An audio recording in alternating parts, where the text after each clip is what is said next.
How to send link in Monopoly Go.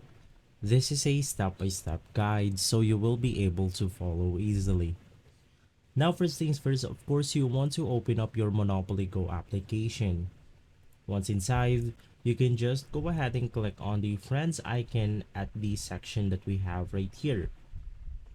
Inside friends, you then want to click on invite, and from here we then go ahead and get two invite links.